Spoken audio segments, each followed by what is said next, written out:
အာဂျင်တီးနားတရားရုံးကမင်းအောင်လှိုင်ကိုအလိုရှိနေတဲ့ဖန်ဝရန်အားနိုင်ငံတကာရဲတပ်ဖွဲ့အင်တာပိုထံသို့ပေးပို့လိုက်တဲ့တဲ့နဲ့နောက်ဆုံးရရှိတဲ့တဲ့ကိုတင်ဆက်ပေးပါမယ်။မြန်မာနိုင်ငံမှာရိုဟင်ဂျာလူမျိုးတုံးတပ်ဖြတ်မှုနဲ့လူသားမျိုးနွယ်အပေါ်ကျူးလွန်တဲ့စစ်ရာဇဝတ်မှုများကျူးလွန်ထားတဲ့အကြမ်းဖက်စစ်ခေါင်းဆောင်မင်းအောင်လှိုင်ကိုအလိုရှိနေတဲ့ဖန်ဝရန်အားအာဂျင်တီးနားတရားရုံးကနေနိုင်ငံတကာရဲတပ်ဖွဲ့အင်တာပိုထံသို့ပေးပို့ထားပြီးဖြစ်ကြောင်းဘာမစ်ရိုဟင်ဂျာ organization တပ်ဖွဲ့ကထုတ်ပြန်လိုက်ပါတယ်။အေဗီလာတီယန်နီမှာအာဂျင်တီးနားတရားရုံးကမင်းအောင်လှိုင်ကိုပန်းစည်းဖို့ထုတ်ထားတဲ့ပန်ဝရန်ကိုနိုင်ငံတကာရဲတပ်ဖွဲ့အင်တာပိုထံသို့ပေးပို့ခဲ့ခြင်းဖြစ်ပြီးအင်တာပိုအဖွဲ့ဝင်နိုင်ငံများအနေနဲ့မင်းအောင်လှိုင်ကိုတွေ့ရှိပါကပန်းစည်းပေးဖို့မေတ္တာရက်ခံကြောင်းလက်တလောမင်းအောင်လှိုင်ကဘန်ကောက်မြို့မှာအစည်းအဝေးတက်ရောက်ဖို့ရောက်ရှိနေပါတယ်။မင်းအောင်လှိုင်လိုစစ်ရာဇဝတ်တရခံပြင်းနဲ့အတူမထိုင်သင့်ဘူးသူ့ကိုတရားဝင်အတိအမှတ်ပြုတာမျိုးမလုပ်သင့်ဘူးအဲ့ဒီအစားသူ့ကိုထောင်နဲ့ပိုးတင်တယ်နိုင်ငံတိုင်းအနေနဲ့မင်းအောင်လှိုင်အပေါ်မှာထုတ်ထားတဲ့နိုင်ငံတကာဖန်ဝရန်ကိုလေးစားလိုက်နာသင့်ပါတယ်မြန်မာပြည်သူတွေဟာမင်းအောင်လှိုင်ကြောင့်အင်မတန်မှဆိုးဝါးတဲ့ငရဲတဲ့ကိုကြောက်ရောက်နေတယ်လို့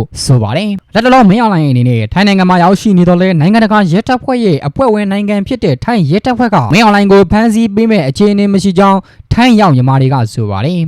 ထိုင်းနိုင်ငံရဲတပ်ဖွဲ့ကမင်းအောင်လှိုင်ကိုဖမ်းဖို့နေနေတအစည်းအဝေးလုပ်မဲ့ရှန်ဂရီလာဟိုတယ်နားမှာတောင်ရဲရောထိုင်းလုံခြုံရေးတွေကိုအပြုံလိုက်အထက်လိုက်ပဲဖမ်းပေးဖို့နေနေတ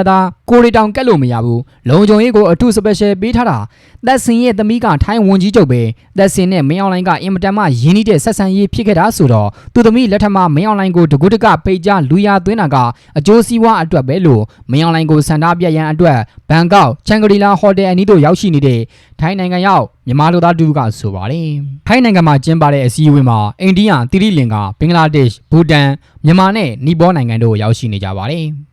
ထိုင်းနိုင်ငံအစည်းအဝေးသို့တက်ရောက်ရန်ရောက်ရှိနေတဲ့မင်းအောင်လှိုင်ဟာနိုင်ငံတကာအတိုင်းအဝိုင်းသို့ခွေးတိုးဘောက်ကနေဝင်ရန်ကြိုးပမ်းနေတဲ့အတွက်မင်းအောင်လှိုင်ကိုစန့်ကျင်လှုပ်ရှားမှုအဖြစ်အေပီလာ၄ရက်နေ့တရက်ထဲထိုင်းနိုင်ငံရောက်မြန်မာအလုပ်သမားများဟာအလုပ်မစင်းခြင်းသို့မဟုတ်အနက်ရောင်ဝတ်ဆင်ခြင်းများဆောင်ရွက်ကြဖို့မြန်မာနွေဦးတော်လှန်ရေးလူထုတပိတ်အင်အားစုကတိုက်တွန်းလိုက်ပါတယ်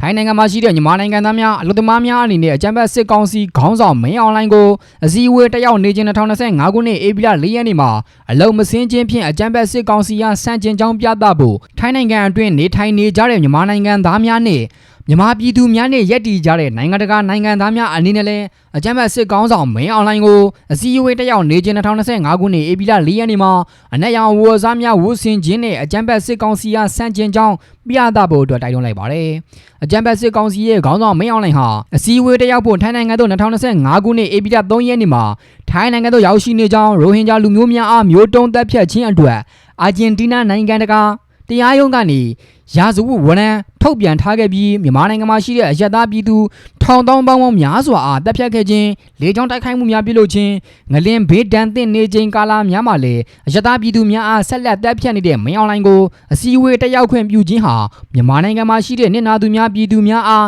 စာနာမှုမဲ့လိလျူရှုခြင်းသာဖြစ်တယ်လို့တော်လိုင်းအင်အားစုတွေကရှုတ်ချထားပါတယ်တိုင်းသူပြည်သားများကမြန်မာနိုင်ငံရဲ့ဒီမိုကရေစီရေးလှုပ်ရှားမှုတွေနဲ့တော်လှန်ရေးအဆက်ဆက်မှာဖိနှိပ်ကန်မြန်မာပြည်သူများအားစာနာနားလည်ပြီးနှစ်ပေါင်းများစွာထောက်ခံရပ်တည်ခဲ့ကြကြောင်းအခုຫນွေဦးတော်လှန်ရေးကာလနဲ့ငလင်ဘေးသင့်ကာလအတွင်းပြည်သူများအပေါ်မှာရက်ဆက်စွာတိုက်ခိုက်ပုံကျဲသက်ဖြတ်နေတဲ့အကြမ်းဖက်စစ်ခေါင်းဆောင်မင်းအောင်လှိုင်ကိုလည်းတိုင်းသူပြည်သားများကစန့်ကျင်ရှုတ်ချကြောင်းလူမှုကွန်ရက်တွေနဲ့သတင်းမီဒီယာများကနေသိရှိထားကြောင်းဒါကြောင့်အပိနှိပ်ကန်မြန်မာပြည်သူတွေနဲ့အတူထိုင်းပြည်သူများအားအထူးပင်ကျေးဇူးတင်ရှိကြောင်းတော်လှန်ရေးအားစုတွေကဆိုပါတယ်ယခုအရေးမှာလဲထိုင်းပြည်သူများအနေနဲ့စစ်ကောင်စီရဲ့အပိနှိပ်ကန်မြန်မာပြည်သူများရဲ့ရုန်းကန်လှုပ်ရှားမှုတွေကိုသွေးစည်းညီညွတ်မှုနဲ့နားလည်ပါဝင်ပေးကြဖို့မြန်မာနိုင်ငံအတွင်းမှာရှိတဲ့လူထုလှုပ်ရှားမှုအင်အားစုများကတညီတညွတ်ထဲတိုက်တွန်းပန်ကြားအပ်ကြောင်းနွေဦးတော်လှန်ရေးလှုပ်ရှားမှုတပိတ်အင်အားစုတွေကဆော်ထားပါတယ်မန္တလေးတိုင်းပျော်ပွဲမြို့ KBZ ဘဏ်ပြိုကျမှုမှာပိတ်မိနေသူတွေကိုဦးစားပေးကယ်ထုတ်ခြင်းမရှိဘဲဘဏ်တာဝန်ခံများကစစ်တပ်ကိုလုံခြုံရေးခေါ်ပြီးပတ်စံများကိုသာယူဆောင်ခဲ့ခြင်းကြောင့်လူသေဆုံးမှုများပြားခဲ့တာလို့နင်နာသူမိသားစုဝင်အချို့ကပြောပါတယ်။28ရက်နေ့ကလှုပ်ခတ်ခဲ့တဲ့အင်အားပြင်းငလင်ကြောင့်ပျော်ပွဲမြို့မှာရှိတဲ့9တက်ဆောင် KBZ ဘဏ်မှာ3တက်မြေကြီးတဲ့ကျွန်းဝင်သွားကြောင်းထို့သို့မြေကြီးတဲ့ကျွန်းဝင်မှုကြောင့်ဘဏ်ဝန်ထမ်း12ဦးနဲ့ဘဏ်မှာငွေကြေးကိစ္စလာရောက်ဆောင်ရွက်နေသူပြည်သူ30ကျော်ပိတ်မိခဲ့ပါတယ်။ဘဏ်ပြိုကျမှုမှာပျော်ပွဲ KBZ ဘဏ်တာဝန်ခံဒေါ်သင်းသင်းယူနဲ့လက်ထောက်တာဝန်ခံဒေါ်ယူယူခင်တို့ဟာလွတ်မြောက်ခဲ့ပြီးအကြမ်းဖက်စစ်တပ်ကိုလုံခြုံရေးခေါ်ဆောင်က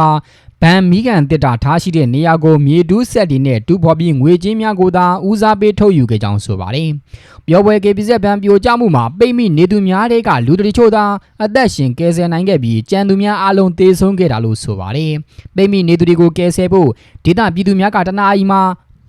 30နှုတ်နဲ့ငှားရမ်းထားတဲ့မြေတူးဆက်တွေနဲ့ဝင်ရောက်ကဲထုတ်ရန်တောင်းဆိုခဲ့တော့လဲဘန်တာဝန်ခံကခွင့်မပြုခဲ့ကြောင်းအောင်မန်းနဲ့မိထီလာကလာခဲ့တဲ့ကဲစေးသမားများကိုလည်းစစ်တပ်ကမောင်းထုတ်ခဲ့တယ်လို့ဆိုပါတယ်။ငလင်ဆဆချင်းပြုတ်တဲ့အချိန်မှာဘန်တကားကအသေးပိတ်သွားတာအဲ့ဒါကိုပိတ်မိနေတဲ့ customer တွေကဖွင့်ခိုင်းတာကိုဖွင့်မပေးလို့အကုန်ပိတ်မိပြီးသေကုန်တာဘန်အရှိဘက်ကနေကဲစေးလောက်တာမျိုးမဟုတ်ပဲဘန်ကိုလာအပ်တဲ့ပတ်စံထားတဲ့မိကန်တစ်တာနားလေးကနေပြီးတော့အပေါက်ဖောက်တာအဲ့လိုဖောက်တာဆိုတော့ customer တွေရဲ့ရော်အလောင်းတွေကိုမတွေ့ဘဲနဲ့ပတ်စံထားတဲ့နေရာကိုပဲမြေတူးစက်နဲ့တိုးချပြီးတော့ပတ်စံတွေကိုပဲကောက်လိုက်တွေ့တဲ့အလောင်းတွေလောက်ပဲပြန်ပေးတာအလောင်းတွေကိုကြီးခင်မပေးပဲဇွတ်သေးထုတ်သွားတယ်ကယ်ဆယ်သမားတွေကလည်းလာ